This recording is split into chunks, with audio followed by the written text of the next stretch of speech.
बिस्मिल्लाहिर्रहमानिर्रहीम।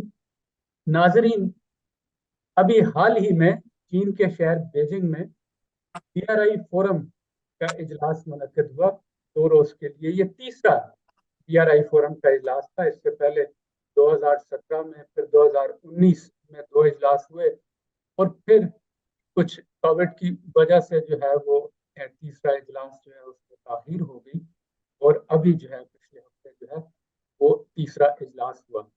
इस लिहाज से ये एक बहुत अहम इजलास था। एक तो ये काफी अरसे बाद हो रहा था और इस दौरान में जाहिर है बहुत सी डेवलपमेंट्स की हुई, बहुत सी पीआरआई के ऊपर मौका मिला मगरब को, खास तौर पे कि इसके बारे में कुछ जयमगोइयाँ भी होती रही, इस पे एतराजात भी हुए। तो उस लिहाज से ये शो ऑफ स्ट्रेंथ बड़ी जरूरी थी।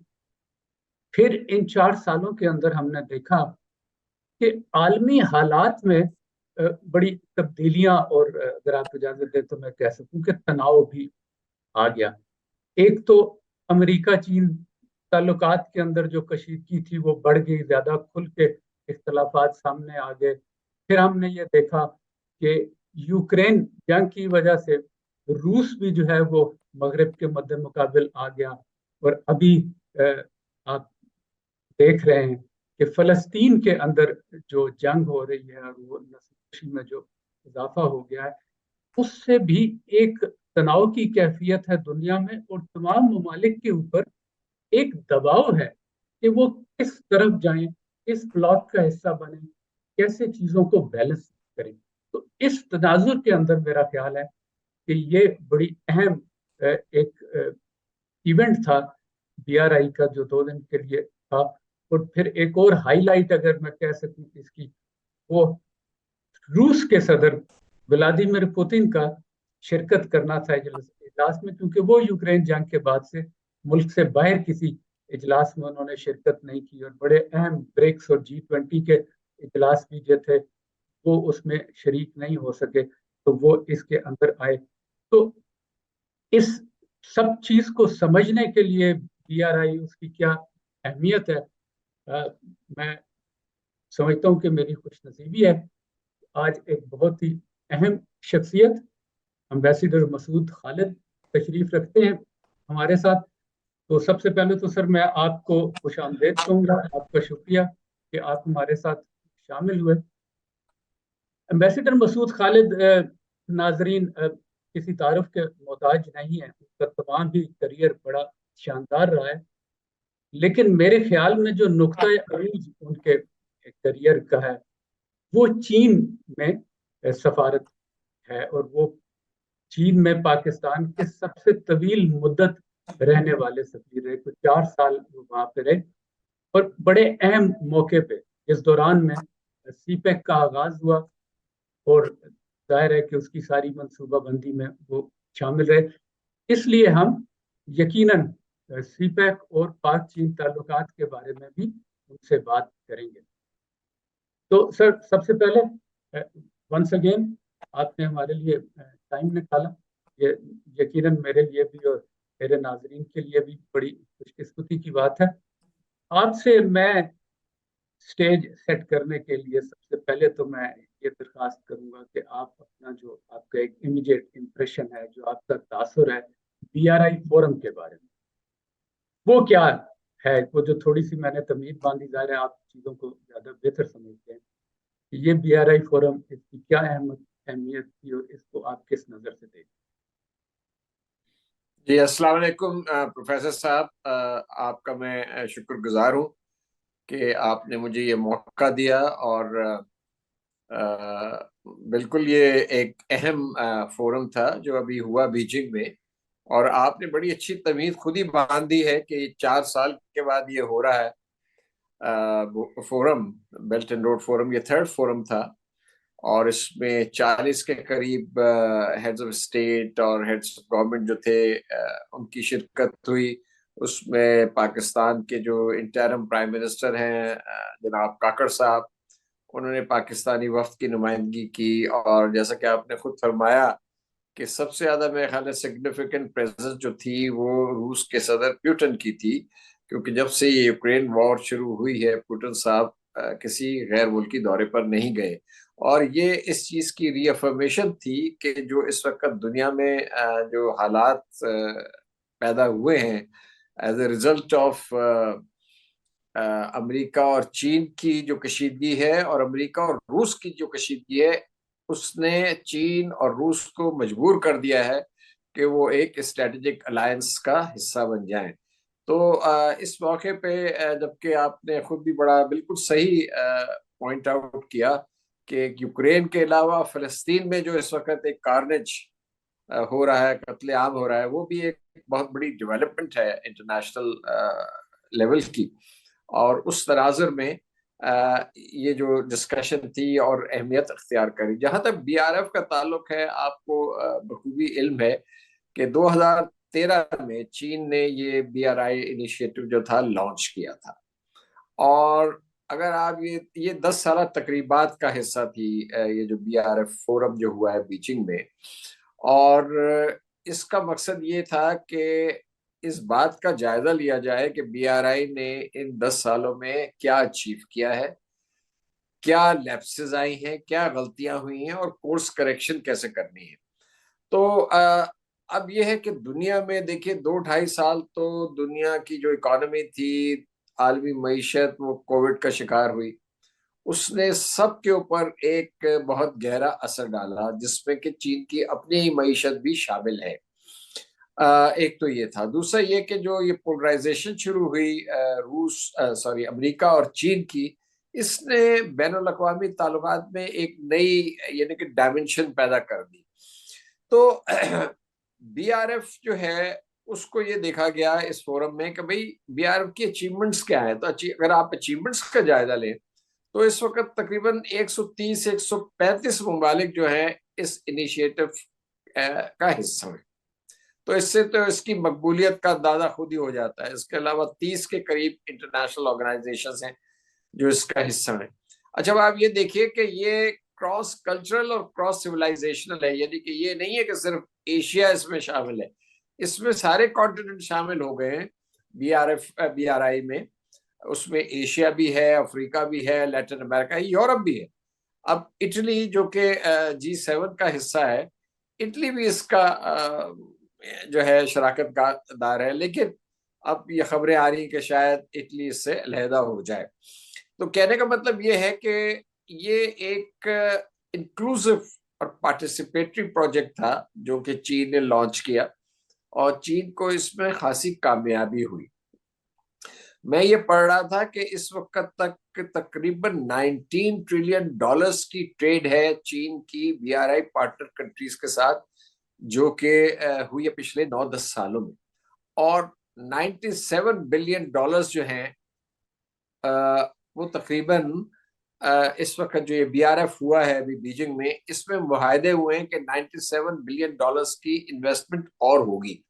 तो ये बड़े टेंजिबल आउटकम्स हैं जो कि बीआरआई ने अचीव किए हैं। ये पॉपुलर इनिशिएटिव रहा है और मेरा ख्याल है कि अब जो बीआरएफ में शी जिनपिंग साहब ने इसका इआदा भी किया कि चीन ने भी इस प्रोजेक्ट के नतीजे में जो है वो सबक सीखे हैं और कोर्स करेक्शन होगी और जो चीन की जो कमिटमेंट है बीआरआई के साथ वो जारी रहेगी। अब बीआरआई में आपको पता है कि पाकिस्तान भी बीआरआई का एक बड़ा अहम पिलर है, हिस्सा है सीपैक की शेप में। और सीपैक भी उसकी अपनी एक आउटकम है और अचीवमेंट्स हैं जो ऑब्जेक्टिव्स थे। वो बहरहाल एक अलग बहस है, हम कर सकते हैं कि उसमें हमने क्या हासिल किया और क्या नहीं हासिल किया। लेकिन मेरे ख्याल है ओवरऑल अगर आप देखें तो बीआरआई की अचीवमेंट्स अच्छी खासी हैं। अगर आप कंपेयर करें मार्शल प्लान के साथ जब कि अमेरिका ने शुरू किया था सेकेंड वर्ल्ड वॉर के बाद, तो I think this is the biggest initiative as far as investment is concern, overseas investment is concern globally. तो इसका मेरा ख्याल है चीन भी इसको आगे लेकर चलेगा और इसमें खुसूसन जो डेवलपिंग कंट्रीज हैं, साउथ की कंट्रीज, उन्होंने इस इनिशिएटिव को बड़ा वेलकम किया है। क्योंकि देखिए ना, अब मैं पढ़ रहा था एक स्टडी एशियन डेवलपमेंट बैंक की है प्रोफेसर साहब, जो कि ये कहती है कि जो सिर्फ एशिया की जो इंफ्रास्ट्रक्चर रिक्वायरमेंट्स हैं वो 2030 तक तकरीबन $26 ट्रिलियन की, यानी कि जो डेफिसिट है। अब उसमें से बीआरआई जो है वो मीट करता है तकरीबन, मेरा ख्याल है, $1.5 ट्रिलियन समथिंग। और इसके साथ आपको पता है कि अमेरिका ने भी और यूरोप ने भी, यूरोपियन यूनियन ने भी पैरेलल इनिशिएटिव्स लॉन्च किए हैं। लेकिन उसका जो असर है या उसका जो स्प्रेड है अभी तक सामने नहीं आया कंपेयर टू बीआरआई। क्योंकि बीआरआई ने तो इन टर्म्स ऑफ प्रोजेक्ट्स जो है वो चीजें सामने आई हैं, इंफ्रास्ट्रक्चर में, रोड्स में, ब्रिजेस में, tunnels, ports, energy power projects. तो ये मैं ग्लोबली बात कर रहा हूँ बिल्कुल कि ये सिर्फ पाकिस्तान में नहीं हो रहा। तो इसका असर, इसका स्प्रेड जो है ज्यादा यानी कि देखा गया है। जी, बिल्कुल ठीक। और आपने वो बड़ा अच्छा किया कि जिक्र किया कि अब बहुत से इनिशिएटिव हमने देखे वो शुरू करें, अगर वो बिल्ड बैक बेटर वर्ड से। और अब जो G20 में जो India middle east Europe economic corridor, तो ये कई इनिशिएटिव आए और उस पर हर एक के ऊपर एक थोड़ा सा प्रोपेगेंडा कह लें या क्लेम कह लें, ये किया गया कि ये बस BRI का मुतबादिल है। अभी भी जब ये G20 में हुआ तो खास तौर पर इंडिया के, और फिर कुछ हमारे भी उसमें शामिल हो जाते हैं कि जी बस ये तो सीपेक के लिए बड़ा खतरा हो गया, BRI के लिए हो गया। तो इन जो इनिशिएटिव्स हैं, जो मंसूबे हैं, इनकी नजर में आपको लगता है कि BRI को या सीपेक को कोई मनफी असर होगा? मुझे तो लगता है कि अच्छा, और हो जितने ज्यादा हो तरक्की हो रही है तो कंपटीशन बढ़े। लेकिन आपकी क्या राय है कि ये मंसूबे, इनमें कितनी जान है कि ये जो है असरअंदाज हो सके BRI के ऊपर भी और सीपेक के ऊपर? नहीं, ये बहुत अच्छा सवाल है। देखिए प्रोफेसर साहब, पहली बात तो ये है कि जो बीआरआई है उसकी जो आउटले खुद है, यानी कि जो एलोकेशन है फाइनेंशियल, वो खासी बड़ी है। इस वक्त तक जो अभी स्टेटिस्टिक्स सामने आ रहे हैं, इन 10 सालों में तकरीबन 1.1 या $1.2 trillion worth of projects have been launched, यानी कि बिल्कुल ऐसा। उनमें से कंप्लीट भी हो गए और बाकी वो हैं जो कि पाइपलाइन में है। और तकरीबन 1,000 प्रोजेक्ट्स ग्लोबली जो हैं वो चाइना चला रहा है, मुख्तलिफ ममालिक में और मुख्तलिफ कॉन्टिनेंट्स पे। तो ये तो स्केल है और ये इसका साइज है। कंपेयर टू दिस, जो आपने जिक्र किया अमेरिका के build back better better world, world. और दूसरा यूरोपियन यूनियन ने भी शायद एक इनिशिएटिव लॉन्च किया है which is called global gateway, if I am not gateway. Wrong.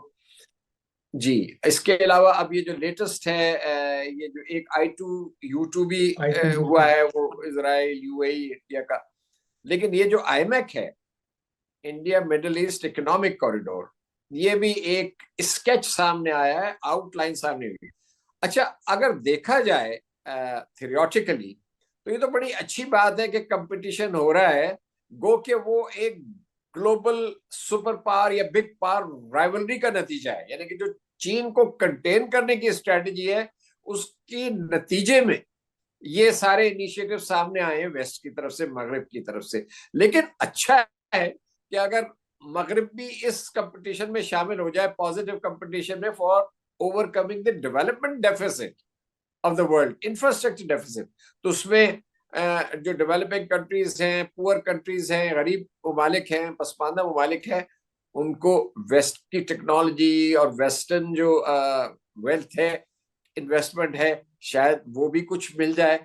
लेकिन स्केल उन इनिशिएटिव्स का जो मगरब ने लॉन्च किए हैं, उनका जो फाइनेंशियल आउटले है, फाइनेंशियल एलोकेशन है, वो बीआरआई के मुकाबले में बहुत कम है। एक तो और ये किसी है। के पास वो शायद पैसा भी नहीं है, वो इकोनॉमिक स्ट्रेंथ भी नहीं है जी, चीन के दूसरी अलावा बात किसी। यह कि उनकी अपनी जो मईशतें हैं, जो उनकी अपनी इकोनॉमीज हैं, दे आर फेसिंग प्रॉब्लम्स। देखिए अमेरिका की प्रॉब्लम बड़ी पिक्यूलियर है। अमेरिका अभी भी सुपर पावर है, उसको टेक्नोलॉजी में एज है, उसको कैपिटल में एज है, उसको मिलिट्री प्रावस में एक एज है, no doubt about that, that is super power. और उनकी कैपेसिटी भी बड़ी है। लेकिन उनका एक अपनी इकोनॉमी के इश्यूज चल रहे हैं। अब वो के पिछले 1-2 साल में इकोनॉमी ने अच्छा परफॉर्म किया है, लेकिन सोशल इश्यूज वहां पर काफी सीरियस हैं। पॉलिटिकल इश्यूज काफी सीरियस, तो उनकी अपनी डोमेस्टिक प्रॉब्लम। और अमेरिका जो है सारी दुनिया से कटा हुआ है, लेकिन वो सारी दुनिया को डोमिनेट करना चाहता है। ये बड़ा एक बहुत बड़ा डायलेमा है। तो वहां से बैठ के वो, अच्छा, अब यूरोपियन इकोनॉमी जो है वो फॉर मल्टीपल रीजंस वो स्ट्रेस का शिकार है। एक तो ये यूक्रेन वॉर शुरू हो गई, अमेरिका की तरफ से प्रेशर आ रहा है कि आप बर्डन शेयरिंग करें, आप क्या कहते हैं वहां पर डिफेंस में कंट्रीब्यूट करें, यूक्रेन को हेल्प दें, एक वो प्रेशर है। दूसरा प्रेशर जो है वो माइग्रेंट्स की जो वहां पर कतार लगी हुई है, जो दुनिया जहां से पहुंच रहे हैं अफ्रीका से और इधर उधर से, वो इकोनॉमी के प्रेशर है। उनकी अपनी इकोनॉमीज अच्छी नहीं चल रही थी, और ब्रेक्सिट के बाद ब्रिटेन की इकोनॉमी जो है नीचे बैठी हुई है। तो मतलब ये सारे फैक्टर्स अगर आप कंबाइन करें तो कैपेसिटी का इशू आ रहा है वहां पर। जी कैपेसिटी बिल्कुल नहीं है, लॉन्च आपने कर दिया लेकिन कैपेसिटी नहीं है। तो इसलिए वो आपको नजर आ रहे हैं कि ये सारे जो प्रोजेक्ट्स हैं या ये सारे इनिशिएटिव्स हैं, ये तितर बितर से हैं, यानी कि they have not been able to take off yet. Although बिल्कुल आई थिंक कि अगर एक पॉजिटिव ट्रैक की तरफ कंपटीशन चला जाए तो बुरा नहीं है कि चीन की तरफ से भी हमें कुछ मिले और मगरब की तरफ से भी हमें कुछ मिल जाए। जी लेकिन बिल्कुल फिलहाल ऐसा जो है। है, हमने तो अभी देखा। फिलहाल जो है वो इंफ्रास्ट्रक्चर और ये जो है डेफिसिट को पूरा करने में, डेवलपमेंट डेफिसिट को पूरा करने में मेरा ख्याल है चीन का जो है इस वक्त तक एज है। अब वो किस वक्त कहां तक चलेगा ये देखना पड़ेगा, क्योंकि चीन की मईशत के ऊपर भी इस वक्त प्रेशर्स हैं, और ग्लोबल इकोनॉमी, क्योंकि it's part of the global economy, और अमेरिका और जो चीन की जो इकोनॉमीज हैं, मईशतें हैं, वो बहुत ज्यादा इंटरडिपेंडेंट, इंटरलिंक्ड है। यानी कि दोनों इकोनॉमी जो है they contributing about 50% to global growth. तो ये इनसेपरेबल इकोनॉमीज हैं ये दोनों। तो अमेरिका की जो दुनिया की मईशत है का जो अगर स्लम्प आता है या वहां पर रिग्रेशन आती है तो उसका असर चीन की मईशत के ऊपर पड़ता है। चीन के अंदर अपने डोमेस्टिक इश्यूज भी हैं। तो ये चीजें, ये चैलेंजेस अभी आएंगे, बीआरआई को भी चैलेंजेस सामने आएंगे। लेकिन ये है कि मेरा ख्याल है चूंकि इसमें चीन का बड़ा स्टेक है, for policy point of view से भी एक स्टेक है कि उन्होंने इतना बड़ा इनिशिएटिव लॉन्च किया है, तो ये चलेगा। इसकी जो स्पीड है वो थोड़ी बहुत कम हो सकती है, इसका स्केल थोड़ा बहुत कम हो सकता है, बल्कि कुछ फिगर्स ये भी आए कि in terms of investment also there have been some sluggishness on the part of China in recent years, but let's see. जी देखिए ना, बड़ा अच्छा आपने कवर किया। बल्कि अभी जो है ओपनिंग एड्रेस में भी शी जिनपिंग ने खुद भी ये कहा कि हमें जाहिर है कि इस दौरान में हेडविंड्स भी मिलेंगी और टेल विंड्स भी मिलेंगी। तो हमने जो है वो उनका फायदा उठाना है, और हेडविंड्स को जो है हमने उनसे निपटना है, और वो मिलजुल के और कोऑपरेशन के साथ ही हम जो है वो कर सकते हैं। अच्छा, थोड़ा सा जरा अपनी तरफ आते हैं, क्योंकि जैसा कि मैंने कहा, आप उस वक्त वहां पे मौजूद थे जबकि ये सीपैक बीआरआई की मनसूबाबंदी हो रही थी, और फिर वो सीपैक लॉन्च भी हुआ। तो वो तफसील में तो हम बाद में जाएंगे। मैं जानना आपसे ये चाहूंगा कि उस वक्त दोनों तरफ के रवैये कैसे थे जब हम कर रहे थे वो एटीट्यूड्स। क्योंकि ठीक है, जो चीजें ऑन ग्राउंड आती है वो तो हमें समझ में आती है, बट वो जो शख्स वहां बैठा होता है, जो दोनों तरफ की सोच को देख रहा है, वो कर रहा है। अब अगर मैं एग्जाम्पल दे सकूं, तो आप जब अमेरिका के साथ आपके कुछ होते हैं, तो वो अमूमन एक तासुर ये होता है कि वहां से डिक्टेशन मिली, ये इस तरह करना है, इस तरह करना है, ये होगा, ये कंसल्टेंट हो जाएंगे, ऐसे हो जाएगा, वो हो जाएगा, और आपने हम ये देंगे आपको, वो आप उसके बदले में ये करेंगे। और वो यहाँ पे चाहना ना चाहते हुए भी आप जो है, तो वहां पे आपको वो जो माहौल था एक बातचीत का, इस एंड पे तो थोड़ा सा मैं भी इन्वॉल्व रहा, तो मुझे थोड़ा सा आइडिया कैसा था। क्या वो जो ताउन का और दोनों तरफ से एक वो जज्बा बराबर था कि अच्छा ये हम एक मिल के हमकारी के तौर पे मुश्तरका काम कर रहे हैं, या कुछ एक एलिमेंट का था ज्यादा असर और दूसरे का कम। वो थोड़ा सा अगर आप उस पर रोशनी डाल सकें, और रवैयों के ऊपर जो जी जरूर, जरूर। देखिए ये कुछ थोड़ा सा ना इसमें कॉन्टेक्स्ट जो है ना बड़ा इंपॉर्टेंट है। मुख्तसरन मैं ये कहूंगा कि जो पाकिस्तान और चीन की दोस्ती है ना, उसके बैकड्रॉप में ये इनिशिएटिव लिया गया था सीपैक का। आपको शायद याद होगा कि मई 2013 में उस वक्त के वजीर आजम थे चीन के, ली केचियांग, वो यहाँ पर आए थे। और उस वक्त हमारे यहाँ इलेक्शन हो चुके थे और एक इंटरम गवर्नमेंट इन पावर थी। प्रेसिडेंट जरदारी साहब जो थे वो सदर थे, लेकिन एक अबूरी हुकूमत थी उस वक्त, शायद जस्टिस खोसू साहब वजीर आजम थे। उस पीरियड में वहां के वजीर आजम आए थे और एक डिस्कशन हुई थी जरदारी साहब की गवर्नमेंट से भी। जरदारी साहब, मैं भी उस मीटिंग में था, तो वहां पर ये डिस्कशन हुई कि देखिए हम कनेक्टिविटी की बात करते हैं तो इसको आगे लेके जाना चाहिए। तो एक गुफ्तगू हुई और एक इनिशियल, यानी कि उसके ऊपर एक एग्रीमेंट इन प्रिंसिपल भी हुआ।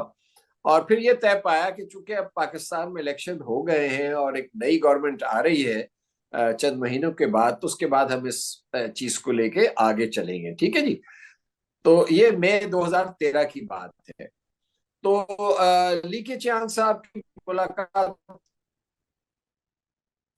उस वक्त जनाब नवाज शरीफ साहब से भी हुई, जो कि प्राइम मिनिस्टर इन वेटिंग थे, क्योंकि इलेक्शन हो चुके थे। तो 2-3 महीने के बाद उन्होंने प्राइम मिनिस्टर, तो वहां मुलाकात हुई। तो ली केचियांग साहब ने ये उनको कहा कि देखिए अब आप गवर्नमेंट में आ रहे हैं तो आप चीन का दौरा करें ताकि हम इन चीजों को लेके आगे चलें। ठीक है। अच्छा। तो वो दौरा, और फिर हमारी एक रिवायत भी रही है कि जब हमारा नया वजीर आजम ऑफिस अस्यूम करता है तो उसका चीन पहला का। विजिट जो होता है वो चीन का होता है और सऊदी अरब का होता है, क्योंकि दोनों हमारे कलीदी की पार्टनर्स रहे हैं हिस्टोरिकली। तो ये तय पाया और उसके बाद नवाज शरीफ साहब वजीर आजम की हैसियत में जुलाई 2013 में चीन गए और वहां पर ये मुआहदे दस्तखत हुए। वहां पर मजीद तफसील से बात हुई और ये तय पाया कि भाई ये जो है हम सी पैक जो है शुरू करेंगे। तो इसमें किसी किस्म का, यानी कि कोई ये नहीं आप कह सकते कि कोई प्रेशर था या कोई किसी तरफ से। हमारी हमारी ख्वाहिश ये थी कि हम इस कनेक्टिविटी प्रोजेक्ट को आगे लेके चले, जो कि बहुत अरसे से डिस्कस हो रहा था। ये नहीं था कि ये कोई एक गवर्नमेंट, ये पिछले कई सालों से इस पर डिस्कशन थी, प्रिलिमिनरी डिस्कशन हुई, कुछ खाके भी बने, इस किस्म की चीजें, लेकिन इसको आगे लेके जाना था। तो ये मैं जरूर कहूंगा कि इसमें जो मेन, यानी कि जो पेशरफ्त हुई है वो नवाज शरीफ साहब की गवर्नमेंट के दौर में हुई है। तो बिल्कुल एक हकीकत है। अच्छा, अब वो जो हुआ फिर वो 2013 में मुआहदे हुए। हमने ये कहा चीन की हुकूमत से, देखिए हमें इस वक्त जो सबसे बड़ा मसला है वो बिजली का मसला है। हमारे यहाँ बिजली नहीं है, उससे हमारा जो आम आदमी है वो सफर कर रहा है, हमारी इंडस्ट्री सफर कर रही है, ना हम अपनी एक्सपोर्ट कर सकते हैं, यानी कि इकोनॉमी जो है वो एक बिल्कुल स्ट्रेट जैकेटेड है। तो चीन ने कहा कि ठीक है, हम आपकी, अगर आप ये चाहते हैं कि हम एनर्जी सेक्टर में आपकी मदद करें तो हम तैयार। तैयार है, इसके लिए हम यहाँ पावर प्लांट लगाएंगे। वो फिर डिस्कशन शुरू हुई। दूसरा एरिया था, उन्होंने कहा जी कि हमारे रोड्स का भी वो है, डेफिसिट है, हमारे अच्छी रोड्स नहीं है। तो उन्होंने कहा चीन ने तो तरक्की ऐसे की है, चीन की तो फिलॉसफी है कि अगर आपने फिलॉसफी। तरक्की करनी है तो सबसे पहले आप रोड सड़क बनाई। इंफ्रास्ट्रक्चर जो है अपना करें। तो वहां आप देख लीजिए कि उनका वहां जो नेटवर्क है हाईवेज का, मोटरवेज का, इट इज आउटस्टैंडिंग चीन में। तो उन्होंने कहा अच्छा हम आपको इस चीज में मदद करें। फिर गवादर का आया तो उन्होंने कहा कि गवादर जो है, गवादर इंपॉर्टेंट है। अब मैं गवादर के सिलसिले में आपको ये बताना चाहता हूँ, ये बड़ा इंपॉर्टेंट है, लोगों को ये पता होना चाहिए। गवादर जब ये शुरू हुआ मुशर्रफ साहब के जमाने में, तो गवादर पोर्ट जो था उस वक्त हमने ये प्रपोजल दिया चीन को कि जी देखें ये गवादर है तो आप इसको पोर्ट के तौर पर डेवलप करें। तो चीन ने उस वक्त कहा कि अच्छा हम सोचेंगे। चीन ने उस वक्त जवाब नहीं दिया एकदम, बल्कि वो थोड़े से, मतलब जिसको कहना चाहिए कि उनके लिए एक सरप्राइज भी थी कि अच्छा पाकिस्तान ये कह रहा है। तो बहरहाल वो बातचीत आगे चली, उन्होंने कहा अच्छा ठीक है हम इसको डेवलप करते हैं। तो फर्स्ट फेज में चाइना ने पोर्ट को डेवलप किया। फर्स्ट फेज जो थी, जू रोंगजी साहब यहाँ पर आए, उसके जो प्रीमियर थे, सारे कुछ हुआ। उसके बाद हमने वो पोर्ट की जो मैनेजमेंट थी वो सिंगापुर पोर्ट अथॉरिटी को दे दी। गुफ्तगू दिलचस्प मरहले में दाखिल हो गई है, लेकिन चूंकि इंटरव्यू थोड़ा लंबा हो गया तो हमने आपकी आसानी के लिए इसको 2 हिस्सों में तकसीम कर दिया गया। तो दूसरा हिस्सा भी जरूर देखिएगा। अगर अब तक आपने सब्सक्राइब नहीं किया तो सब्सक्राइब कर लीजिए और नोटिफिकेशन ऑन कर लीजिए ताकि आपको आने वाली वीडियोस का पता चलता रहे। और हाँ, अपनी राय से जरूर आगाह